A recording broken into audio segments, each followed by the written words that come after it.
종려주일, 여러분들이 대부분 잘 알고 계시리라고 믿습니다. 예수님께서 이 땅에 보내셨던 마지막 주간의 첫날, 그 주일을 종려주일이라 그렇게 표현합니다. 왜 종려주일인가? 예수님께서 예루살렘 성에 들어가실 때에 사람들이 종려나무 가지, 팜 추리를 꺾어서 길에 펴고 흔들었습니다. 그리고 그들이 호산나라고 외쳤습니다. 이 호산나라는 말의 뜻은 지금 우리를 구원하소서라는 뜻입니다.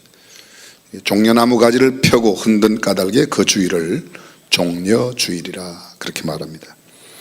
예수님은 마지막 보내셨던 그 주간을 대부분 이 종려주일부터 시작해서 목요일까지 베다니에서 삶을 저녁을 보내시고 낮에는 예루살렘 성에 오셔서 예루살렘에서 베다니까지는 약 5리 정도 2km 정도 되는 그런 거리인 까닭에 떠나셨습니다. 베다니는 슬픔, 눈물, 괴로움, 고통의 집이라는 뜻을 갖고 있는 마을입니다.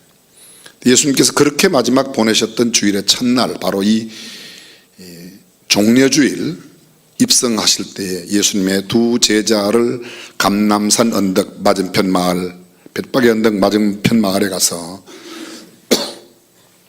매여 있는 나귀와 나귀 새끼가 함께 있는 것을 풀어서 그 나귀 새끼를 끌고 와 예수님께서 나귀를 타고 입성하셨다고, 이는 겸손을 의미한다고.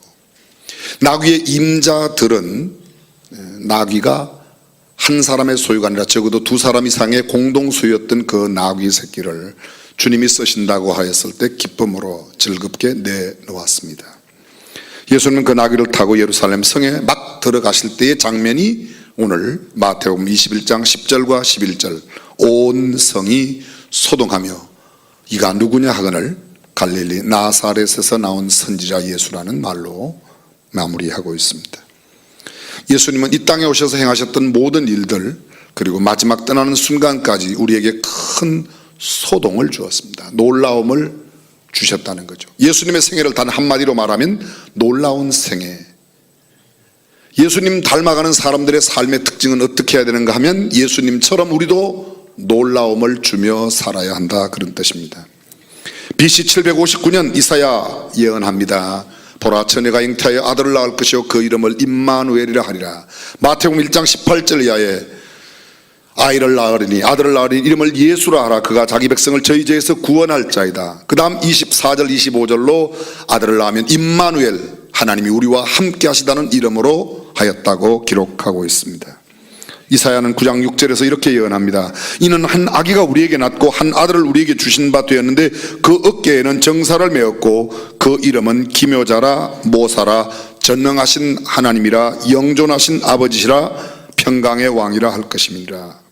여기 그 어깨에는 정사를 메었다고 말하는데, 이 정사를 메었다는 말은 온 우주 만물을 통치하고 역사를 주관하시며 주장하시고 개인과 국가와 민족의 흥망성쇠, 그분의 모든 전능하신 손에 달려있다, 그런 말입니다. 요한계시록은 말하기를 예수님은 만왕의 왕이 되신다. King of Kings, The King of Kings, 수많은 왕들 가운데 왕이 되신다고 말하고 있고, 만주의 주, The Lord of Lords, 수많은 신들 가운데 탁월한 유일하신 하나님이라고 말씀하고 있습니다. 그런데 그분의 이름이 예언되기를, 그분의 이름은 기묘자라고 말합니다.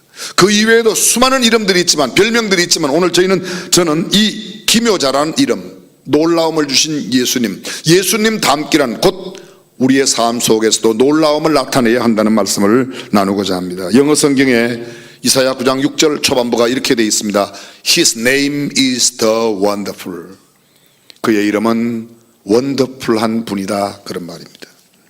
참으로 그렇습니다. 예수 그리스도의 모든 삶 전체가 다 놀라운 분, 예수 그리스도께서 자기를 비어 사람의 형상을 취함으로 우리가 예수 그리스도의 형상을 본받게 되었습니다. 예수 그리스도께서 가난하게 되심으로 우리가 부욕해 되었습니다. 예수 그리스도께서 굶주려 시험을 받으심으로 우리는 영원한 만족한 삶을 얻게 되었고, 예수님께서 갈증의 고통을 받으심으로 우리는 목마르지 않는 삶을 살게 되었고, 예수님께서 홍로에 행로에 곤고하심으로 우리는 쉼을 얻었습니다. 수고하고 무거운 짐진 자들아 다 내게로 오라 내가 너희를 쉬게 하리라 말씀하셨습니다.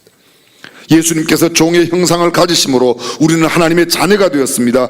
예수님의 심령이 민망함으로 인하여 우리는 모든 지각에 뛰는 하나님의 평강을 우리의 마음 가운데 얻게 되었습니다. 예수님께서 박해를 받으심으로 우리는 담대함으로 나아가 살게 되었습니다. 예수님께서 거짓 고소와 부당한 대우를 받으셨지만 우리는 대신하여 이해하고 우리를 사랑해주는 친구인 하나님을 얻게 되었습니다. 예수님은 멸시를 당하였지만 우리는 높임을 받게 되었고, 예수님은 머리 둘 곳도 없습니다. 인자는 머리 둘 곳이 없다고, 공중의 새는 깃들 곳이 있고 여우도 굴이 있지만 인자는 머리 둘 곳 없다고 하셨는데, 우리는 그분의 그러한 당하심으로 초대받아 영원한 천국을 얻게 되었습니다. 그분은 홀로 계셨습니다. 그러나 우리는 혼자 있지 않게 두셨습니다. 그분은 버림받으셨지만 우리는 영원히 주님과 함께 거하게 되었습니다. 하나님께 버림당하신 그분, 그러나 우리는 항상 그분과 함께 하십니다. 함께 합니다.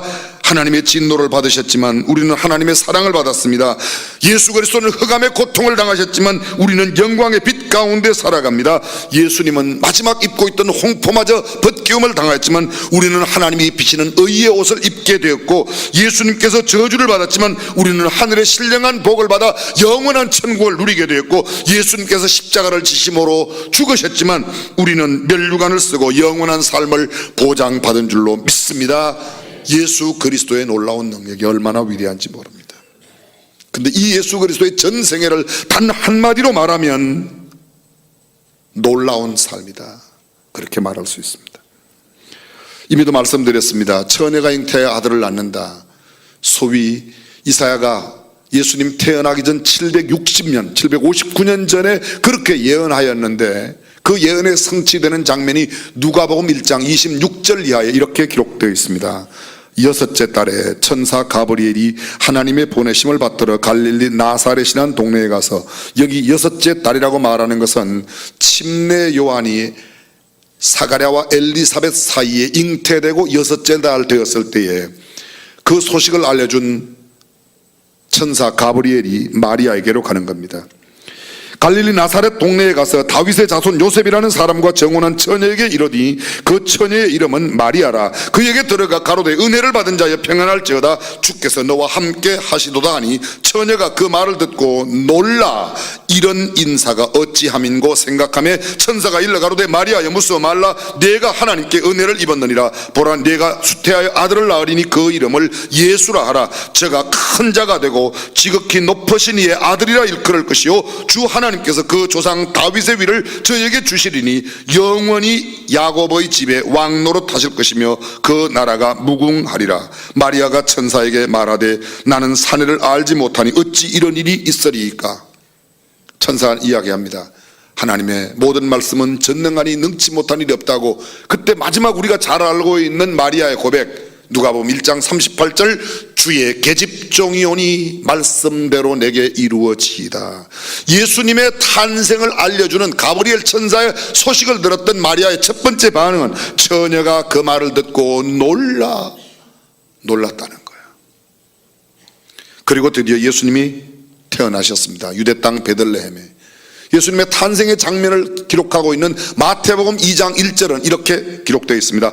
헤롯 왕 때 예수께서 유대 베들레헴에 나심에 동방으로부터 박사들이 예루살렘에 이르러 말하되 유대인의 왕으로 나시니가 어디 계시뇨? 우리가 동방에서 그의 별을 보고 그에게 경배하러 왔노라 하니 헤롯 왕과 온 예루살렘이 듣고 소동한지라. 예수님이 태어났습니다. 예수님이 태어났던 동네 주변에는 예수님이 태어났다는 사실을 아무도 몰랐습니다. 멀리 동방의 박사들이 별을 보고 예수님께 경배하러 왔습니다. 예루살렘 성에 들어가 여기 유대인의 왕으로 나신 분이 어디 계시냐? 헤롯 왕과 온 예루살렘이 듣고 소동했다는 겁니다. 놀랐다는 겁니다. 조금 지나서 예수님 12살 때 이야기로 갑니다. 누가복음 2장 41절 이하 51절에 보면 예수님 12살 되시던 해에 그 마리아, 어머니 마리아, 아버지 요셉이 절기의 관례를 따라 유월절을 지키러 예루살렘에 갔다가, 그들은 나사렛에서 살았습니다. 근데 유월절 지키러 예루살렘까지 무려 일주일을 걸어가 일주일 동안 유월절의 절기를 지키고 그들은 내려갔습니다.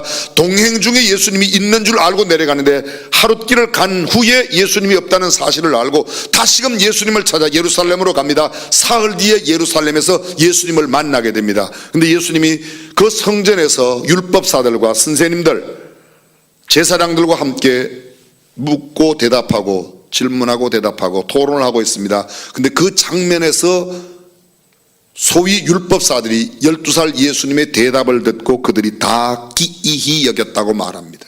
여기 놀랐다, 기이히 여겼다, 소동하였다, 이게 다 같은 뜻입니다. 그렇습니다. 예수님은 출생의 예고로부터 출생의 이르기까지, 아니 출생하여 어린 소년 시절에도 놀라움을 주었습니다.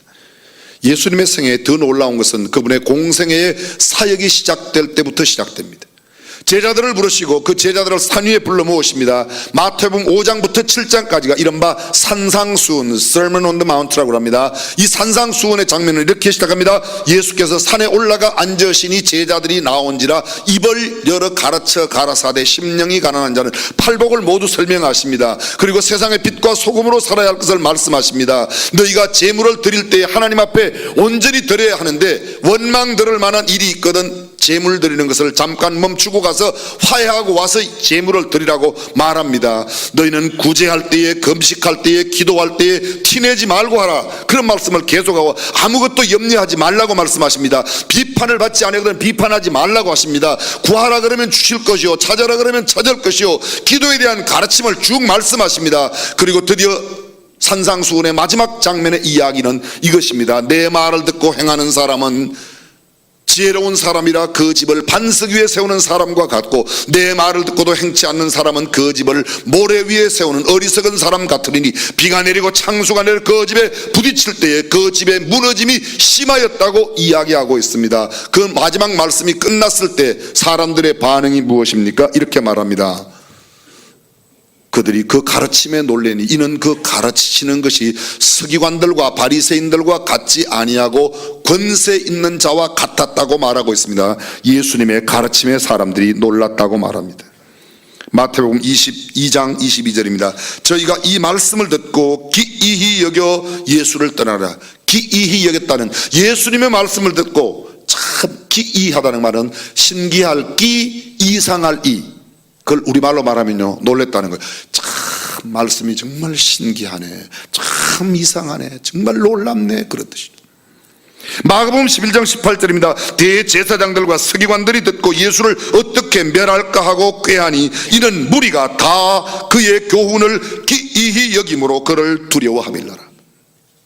무리가 다 예수님의 교훈을 기이히 여겼다고 이야기하고 있습니다. 누가복음 4장 22절입니다. 저희가 다 그를 증거하고 그 입으로 나오는 바 은혜로운 말씀을 기이히 여겨 이르되 이 사람이 요셉의 아들이 아니냐. 예수님의 가르침에 놀라운 반응을 보였습니다.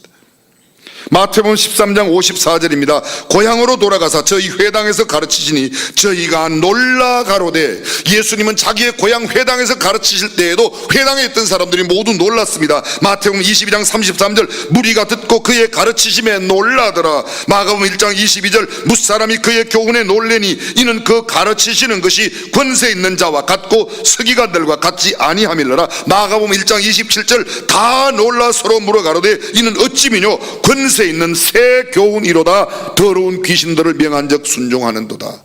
예수님의 가르치심에 놀랐다는 기록이 사복음서에 빼곡히 나와 있습니다. 마가복음 6장 2절입니다. 안식일이 되어 회당에서 가르치시니 많은 사람이 듣고 놀라 가로되 이 사람이 어디서 이런 것을 얻었느냐. 학교도 안 다녔는데, 다른 성경에 보면 배운 것이 없는데 어쩌면 이렇게 가르치시는 것이 신기하고 묘하고 이상할 수 있냐. 마가복음 10장 24절입니다. 제자들이 그 말씀에 놀라는지라 예수께서 다시 대답하여 가라사대 얘들아 하나님의 나라에 들어가기가 어떻게 어려운지 낙타가 바늘기로 들어가는 것 같이 어렵다고 말씀합니다. 그런데 이 예수님의 가르침, 그 말씀에 사람들이 다 놀랐다. 제자들이 놀랐다. 회당에서 놀랐다. 산과 들에서 어디든지 언제든지 무엇을 말씀하시든지 예수님의 가르침에 모든 사람이 놀랐다고 말합니다. 안 놀라는 사람은 수원중앙침례교회 2부 예배 성도들만 안 놀래요. 누가복음 4장 32절입니다. 저희가 그 가르치심에 놀라니 이는 그 말씀이 권세가 있음이니라. 4장 36절 다 놀라 서로 말하여 가로되 이 어떠한 말씀인고 권세와 능력으로 더러운 귀신을 명하며 나가는도다 하니라. 아멘. 또 제가 하면 여러분들이 크게 해요. 제가 안 하면 안 해요. 참 신기해.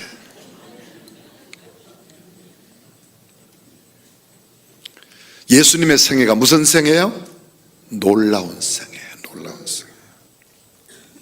예수님의 가르침 전체가 놀랍습니다. 예수님의 병고침과 예수님의 기적의 사건들이 다 놀라웠다고 기록하고 있습니다. 마태복음 8장 27절입니다. 그 사람들이 기이히 여겨 이르되 이 어떠한 사람이기에 바람과 바다도 순종하는가.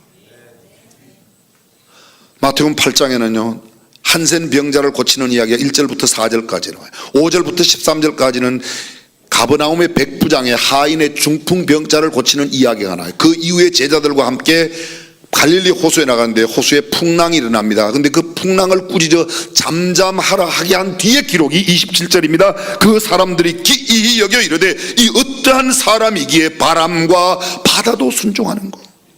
9장 33절입니다. 귀신이 쫓겨나고 벙어리가 말하거늘 무리가 기이히 여겨 가로되 이스라엘 가운데 이런 일을 본 때가 없다 하되. 기이히 여겨. 기이히가 뭐예요? 신기할 기, 이상할 이, 신기하고 있어.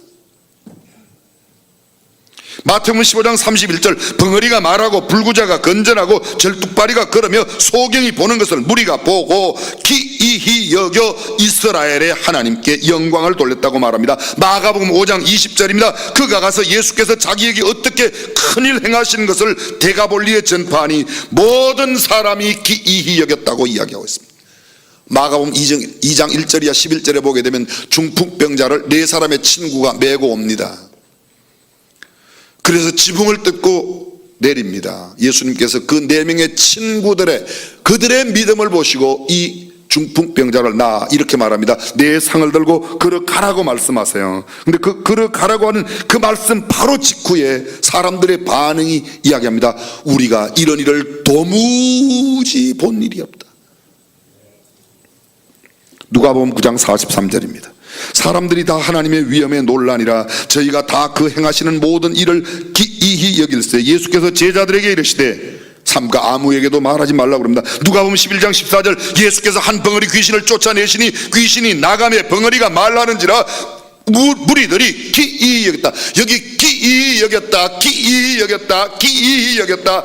아직도 여러분들 안 놀라요. 놀랄 때까지 기이히 여겼다.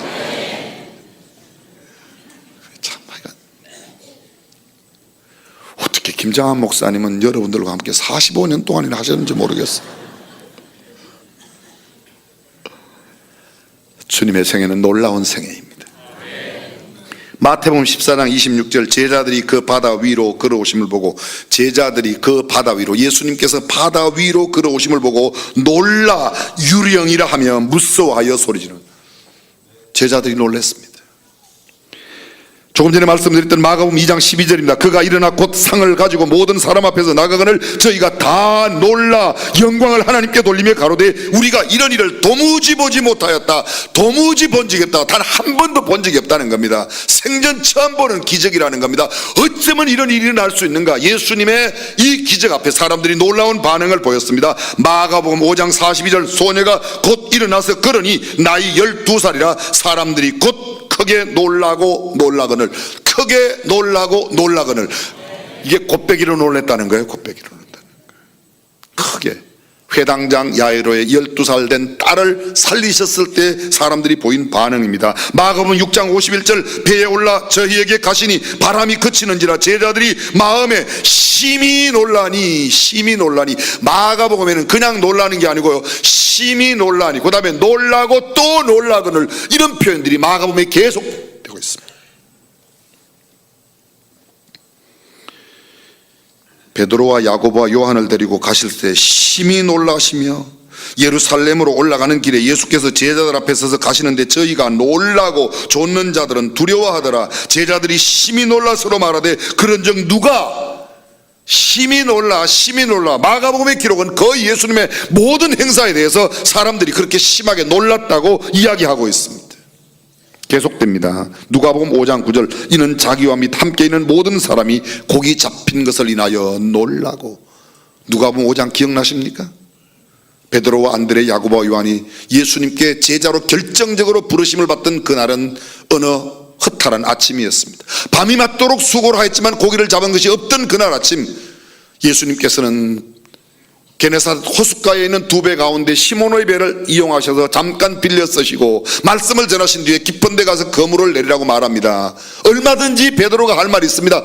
예수님, 어젯밤에 깊은 데 그물 내려봤으니까 배 썼으면 내려가세요. 내가 업으로 잔뼈가 굵은 몸인데 목수시다 주제에 무슨 그리 말씀이 많이 오셨음. 다 무슨 말씀인지 할 수 있는데 그냥 말씀에 의지하여 깊은 데 가서 그물을 냈더니 고기가 얼마나 많이 잡혔는지 두 배가 잠길 만큼 그물이 찢어질 정도로 고기가 잡혔습니다. 그때 시몬이 예수님의 발 아래 엎드려 주여 나를 떠나소서 나는 죄인으로 소이다 하니 이는 그 이유는 그렇게 한 까닭은 시몬의 형제 안드레 시몬 그리고 야고보와 요한 세베대의 아들로 시몬의 동업자인 그 두 사람들이 고기 잡힌 것을 인하여 뭐요? 놀랐다고 말합니다. 누가복음 5장 26절입니다. 모든 사람이 놀라 하나님께 영광을 돌리며 심히 두려워하여 그러되 오늘날 우리가 기이한 일을 보았도다 아니라. 누가복음 8장 56절입니다. 그 부모가 놀라는지라 예수께서 경계하사 이 일을 아무에게도 말하지 말라. 회당장 야이로의 딸이 살아났을 때 그 부모가 놀랍니다. 아이가 죽었다가 살아났는데 어떻게 입이 그냥 있겠습니까? 돌부채라도 입이 쩍쩍 벌어지면서 이야기가 나오지, 그죠? 한번 해봐요. 돌부채 앞에 가서 죽은 사람 살리면 부채가 탁 말을 하기 시작한다고요. 알아들으시는지 모르시는지. 그런데 12살 딸이 살아나는데 어떻게 부모가 그냥 있을 수가 있습니까? 그런데 예수님은 경계합니다. 이야기하지 말라고 얘기합니다. 누가복음 9장 43절입니다. 사람들이 다 하나님의 위엄을 놀라니라. 저희가 다 그 행하시는 모든 일을 기이히 여길세. 여기에 위엄에 놀란다, 기이히 여긴다. 성경 사복음서에는 예수님 행하시는 모든 기적 앞에 사람들이 놀라고 기이히 여기고 이상히 여기고 소동의 역사를 일으켰던 겁니다. 사랑하는 성도 여러분, 예수님의 생애 가운데 놀라지 않은 일이 뭐가 있겠습니까? 이 외에도 많은 것들이 있습니다. 어떤 것인가? 예수님께서 십자가에 죽으신 사건. 우리는 굳이 성경을 들추지 않아도 마태복음 26장부터 시작해서 27장 십자가의 죽으심의 장면까지, 마가복음 15장에 기록된 예수님의 십자가의 죽음, 요한복음 19장에 나온 예수님의 십자가의 죽음, 누가복음 23장에 나오는 마지막 그 십자가의 죽음의 모든 사건들이 얼마나 놀라운 일인지 모릅니다. 그가 장사되었을 때, 여러분, 예수님께서 십자가에 달려 돌아가실 때 성전의 휘장이 갈라졌습니다. 온 천지에 지진이 일어나고 예수님이 부활할 때는 완전히 소동이 다 일어났습니다. 수직하던 자들이 놀랐습니다. 수많은 놀라운 일들이 얼마나 많이 일어났는지 모릅니다. 예수님의 죽음과 부활이 한마디로 말하면 놀라운 일입니다.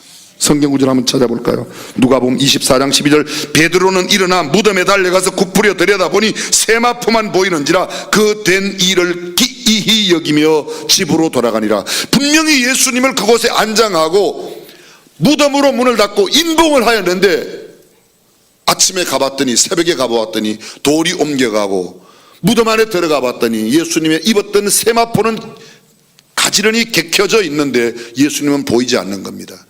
여러분들만 안 놀래요. 이게 얼마나 놀라운 일인지 몰라요. 생각해 보세요. 장사를 지냈는데 묻어놨는데 사흘 만에 가서 무덤을 파보니까 배원만 남아있고 시신이 없다면 그래도 여러분들은 안 놀래요? 여러분들이 그걸 안 놀래면 제가 그걸 여러분을 보고 놀래요. 이게 얼마나 놀라운 일이에요. 누가복음 아닙니다. 마가복음 16장 5절, 무덤에 들어가서 흰옷을 입은 한 청년이 우편에 앉은 것을 보고 놀라매 청년이 이르되 놀라지 말라. 너희가 십자가에 못 박히신 나사렛 예수를 찾는구나. 그가 살아나셨고 여기 계시지 아니하니라. 보라, 그를 두었던 곳이니라. 마가복음 16장 8절, 여자들이 심히 놀라 떨며 나와 무덤에서 도망하고. 그들은 무덤에 가서 빈 무덤을 보고 놀랐습니다. 무덤 안에 있는 어떤 청년의 모습, 이 천사의 모습을 보고 또 놀랍니다. 그들이 심히 놀라 도망하여 갔다고 이야기하고 있습니다. 예수 그리스도의 부활이 우리에게 놀라운 일인 줄로 믿습니다. 마지막 예수 그리스도의 전 생애를 통해서 한 가지가 딱 남아 있습니다. 예수님 마지막 성천에 올라가셨는데 갈 때 약속하셨어요. 내가 가면 다시 올 거다. 예수님 재림, 이것도 온 세계에 가장 놀라운 일이 될 줄로 믿습니다. 저는 북한의 미사일보다 더 놀라운 일은 예수님의 재림이라고 믿습니다. 보십시오. 이것이 오늘 성경 본문 전반에 흐르고 있는, 성경에 흐르고 있는 내용입니다. 자, 말씀을 정리해 보겠습니다. 그 예수님이 지금 어디 계세요? 어디 계세요? 할렐루야. 어떤 분은 저기 계시되는데, 맞아요, 하늘 보좌 우편에. 근데 예수님은 지금 우리 가운데 계시고 우리 마음속에 계신다고 믿으시면 아멘. 그럼 잘 들어보세요. 예수님은 예수님 생전에 예수님이 가시는 데마다 갈릴리, 가버나움, 나사렛, 게네사렛, 디베리아, 베들, 예수님 가시는 데마다 소동이 일어났어요. 그러면 오늘도 예수님을 모시고 살고 있는 내가 가는 곳곳마다, 우리 집에, 캠퍼스에, 시장에, 우리 회사에, 내가 가는 곳곳마다 그런 놀라움이 일어나야 되겠다? 아니면 안 일어나도 괜찮다? 거의 안 일어나고 있다? 계속해서 일어나고 있다? 그걸 어떻게 말을 하세요?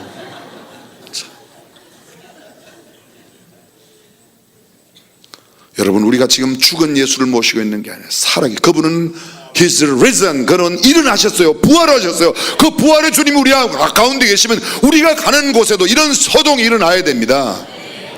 당신 말하는 거 보니까 중앙침례교회 집사님 같은데 당신 교회 나가지, 예수 믿지, 당신은 틀림없어, 과연 그 교회 성도 같아, 이런 이야기를 들어야 된다는 거예요.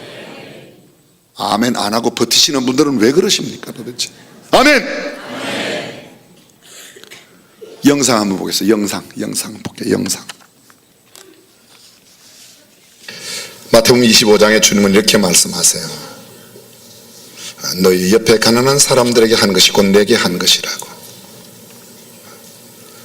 너희가 그 찾아갔던 옥에 있는 그 사람, 바로 그가 나였다고 이야기합니다. 예수 믿는 게 뭐예요? 여러분, 진짜 예수님이 이런 모습으로 오늘 우리에게 다가오셨다면, 우리 지난주 예담삼 시작하면서 어린아이들이 예수님 중심의 삶, 예수님을 닮아가는 삶이 뭐냐고 이야기했을 때 막 이야기했어요.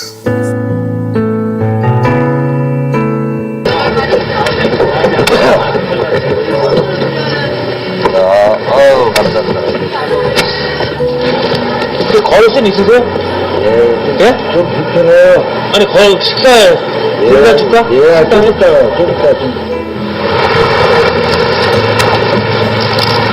아유, 아저씨, 예, 저 중앙교회 목사입니다. 예, 교회 다니세요? 다녀야지. 예? 다녀야지. 예, 그럼 예배 드리고 들어갑시다, 아저씨. 좀 이따가 갈게요. 언제 들어오셨어요? 며칠 만나세요. 저희가 들어오셔서 예수님이 코로나 사연을 목적이 됐으면 아마 깜짝 기쁨을 들으셔서 예수님 꼭 만나세요. 들어오셔서 네.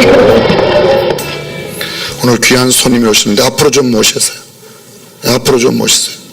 앞으로 좀 올라오시죠. 앞으로 좀 올라오시죠. 앞으로 좀.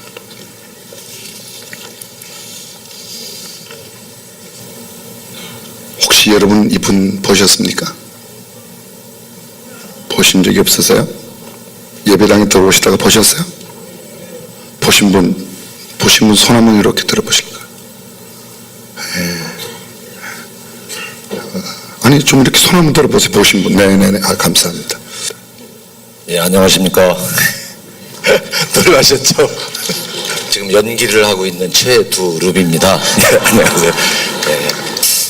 저는 교회를 안 다니는데요, 오늘 진짜 은혜 받았습니다. 왜냐하면 많은 분들이 오셔서 음료수도 주시고, 네, 돈도 주시고, 근데 그 느낌이 정말 진심으로 다가와서 제가 좀 기침도 뭐 하고 뭐 이렇게 뭐 이렇게 하는데도 이질감이 있잖아요, 사람이 본능으로. 근데 중앙교회 이 성도님 그렇게 진심으로 다가오시는데 깜짝 놀랐습니다.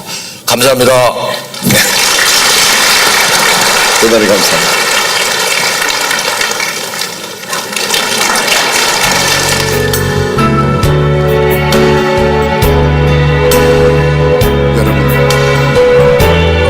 이 장면이 지난주에 10시 한 40분부터 우리 교회 앞에 최두율 씨라고 하는 연기자를 저희들이 모시고 좀 퍼포먼스를 했어요. 사실 쇼를 한 거죠. 그래서 우리 교회 성도들이 정말 주님이 저런 모습으로 오셨다면 어떤 모습을 보일까 여러분에게 전혀 예고한 바도 없습니다. 저는 얼마나 불안했는지 모릅니다. 혹시 우리 교회 어떤 분 가운데 좀 직구전 분이 가서 발로 차면서 그지가 교회 앞에 뭐 하냐고 이러면 어쩔까. 그런데 저분의 간증처럼 지난주일 3부 예배 시간 입구에 들어오는 분들이 바카스통에 넣어준 돈이 꽤 많아요. 10,000원짜리 5,000원짜리 1,000원짜리 어떤 분은 드시라고 또 음료수도 갖다 주시고 마지막 들어와서 강대상에 오셔서 지난주 3부 예배 때 저분이 저렇게 하신 걸 우리가 영상으로 본 거예요. 근데 단 한 사람도 이분을 대할 때 이렇게 거부 반응 있게 이렇게 대한 사람이 없었다는 거예요. 저분이 연기자, 예수 안 믿는 연기자예요. 우리 교회 권성국 집사님, 영화배우 권성국 감독님 선배되는 분인데 이분은 일부러 저희들이 교습했어요. 사실은 저는 얼마나 두려웠겠습니까? 무슨 일이 생길까 봐. 네, 정말 여러분들은 참 예수 믿는 모습을 보여주셨어요. 감사해요. 정말 고맙습니다. 1부, 2부, 3부 다 할 수가 없었어요. 한 번밖에 못하니까 저는 3부 예배 했던 겁니다. 그래서 오늘 2부 예배 시간에 영상으로 보여드리고 아마 2부 예배 시간에 그분이 기다리고 있었더라도 여러분도 그렇게 하셨을 거라고 저는 믿습니다. 예수 믿는다는 게 뭐예요? 예수님 닮아 산다는 게 뭐예요? 예담삼 열심히 행사하면 될까요? 성경 구절 많이 암송하면 될까요? 아니, 우리 삶의 현장에서 주님 닮은 모습으로 가난한 그들에게 다가가고 굶주린 그들에게 다가가고 객과 고아와 과부를 돌보는 그 사역 감당하고 우리의 삶의 현장에서 시장에서 캠퍼스에서 우리 회사 짓궂게 하는 상사 밑에서 일 못하는 부하 직원들 데리고 있을 때 예수님이라면 어떻게 할 것인가를 보여주며 살아가는 모습, 그것이 예수 믿는 사람이에요. 기도하겠습니다. 전능하신 우리 하나님, 우리도 예수님처럼 말하고 생각하고 행동하며 살게 하여 주옵소서. 예수님이 소동의 주인공이었던 것처럼 오늘 우리의 삶의 현장에도 아직 예수님을 모르는 사람들에게도 참 거룩한 소동의 주인공으로 살게 하옵소서. 주 예수님의 이름으로 기도합니다. 아멘.